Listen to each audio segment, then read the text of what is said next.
아침 묵상에 오신 여러분들을 환영하고 축복합니다. 또 하나님께 새로운 날을 허락하셨는데요. 새로운 날에 걸맞는 새로운 은혜가 여러분의 삶 가운데 넘치길 바랍니다. 사실 아침 묵상이 참 우리에게 은혜도 되지만 아침에 첫 시간을 드리는 게 쉬운 일만 아니죠. 또 이렇게 첫 시간을 드렸을 때 하나님께서 필요한 은혜도 주시고 능력도 주실 줄 믿습니다. 오늘 안디옥교회가 세워지다라는 제목을 가지고 사도행전 11장 19절부터 30절까지 말씀을 좀 더 살펴봤으면 좋겠습니다. 우리 22절부터 24절까지 말씀을 같이 한번 읽어볼까요? 같이 읽도록 하겠습니다. 예루살렘 교회가 이 사람들의 소문을 듣고 바나바를 안디옥까지 보내니 그가 이르러 하나님의 은혜를 보고 기뻐하여 모든 사람에게 굳건한 마음으로 주와 함께 머물러 있으라 권하니 바나바는 착한 사람이요 성령과 믿음이 충만한 사람이라. 이에 큰 무리가 주께 더하여지더라.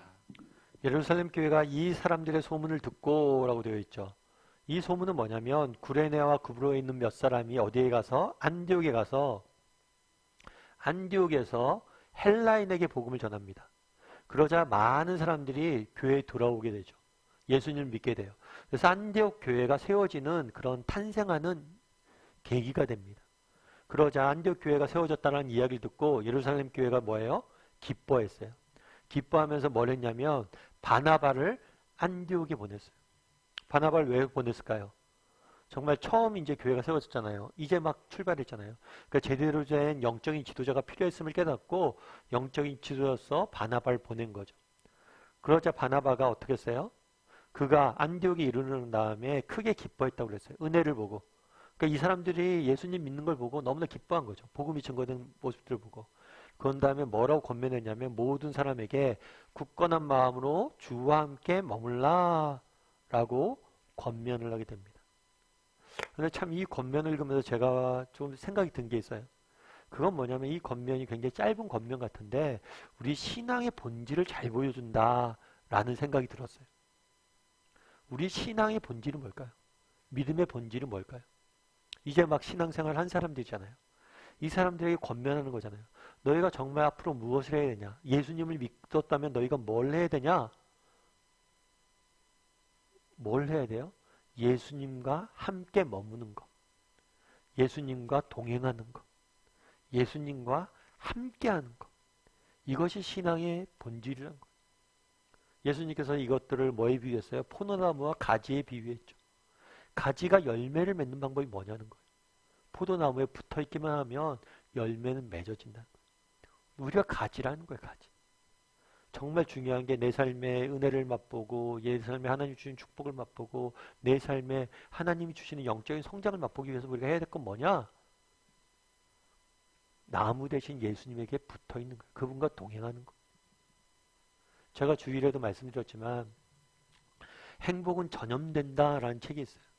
이 책은 하버드 대학교에서 실험실 연구진들이 연구한 결과를 발표한 책이에요.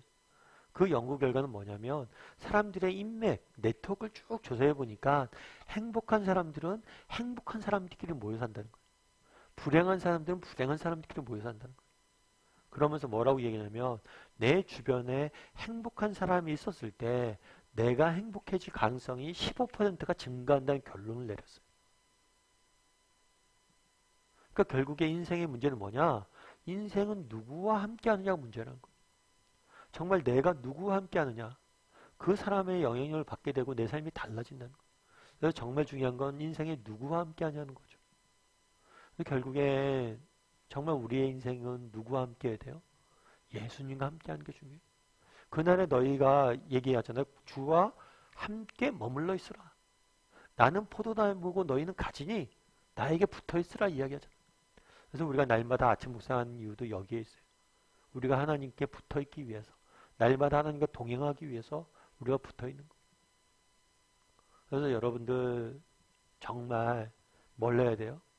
정말 하나님 앞에 붙어 있는, 정말 하나님 앞에 날마다 가까이 나아가는, 머무르기 위해서 노력하는 정말 저와 여러분이 되길 소원해요. 그랬을 때 우리가 하나님 주시는 은혜를 맛볼 수 있는 거예요. 그리고 또한 우리가 이러한 건강한 영향력을 미치는 사람이 되었으면 좋겠어요. 앞서 얘기했던 것처럼 정말 행복한 사람, 내 주변에 행복한 사람이 있으면 15% 행복할 가능성이 있잖아요. 그럼 우리가 그런 걸 전하는 사람이 되었으면 좋겠어요. 예수님이 주시는 은혜와 기쁨을 맛보고 다른 사람에게 그런 것들 전할 수 있는. 그래서 저 친구 만나면 왠지 마음이 밝아져. 왠지 마음이 기분 좋아져. 왠지 선한 영향력이 느껴져. 기쁨이 느껴져, 저 사람한테. 그런 영향력을 미치는 삶을 사는 사람이 되었으면 좋겠다라는 생각이 있어요. 그 삶은 어떻게 살 수 있습니까? 우리가 먼저 은혜를 받아야죠. 예수님이 주시는 은혜를 받아야겠죠. 그래서 예수님과 동행할 줄 아는 사람이 되었으면 좋겠어요. 그런 다음에 오늘 보면 뭐라고 되어 있냐면 바나바는 착한 사람이요 성령과 믿음이 충만한 사람이라 라는 표현을 더했어요. 그날의 바나바를 통해서 안디옥 교회에 많은 사역의 열매들이 나타났습니다. 그런 열매들이 나타났는데 그 열매들을 맛보게 된 계기가 뭐냐는 거예요. 예루살렘 교회에서는 왜 많은 사람 중에서 바나바를 보내냐는 거예요. 바나바는 보낸 이유가 뭐예요? 바나바는 착한 사람이고 믿음과 성령이 충만한 사람이다. 다르게 말하면 바나바의 인격 그리고 바나바의 믿음에 대해서 성경은 이야기해요. 그래서 재밌는 건 세상은 주로 뭐에 주목을 많이 해요? 능력에 주목을 많이 해요. 그런데 성경을 보면 능력에 주목을 많이 하지 않습니다.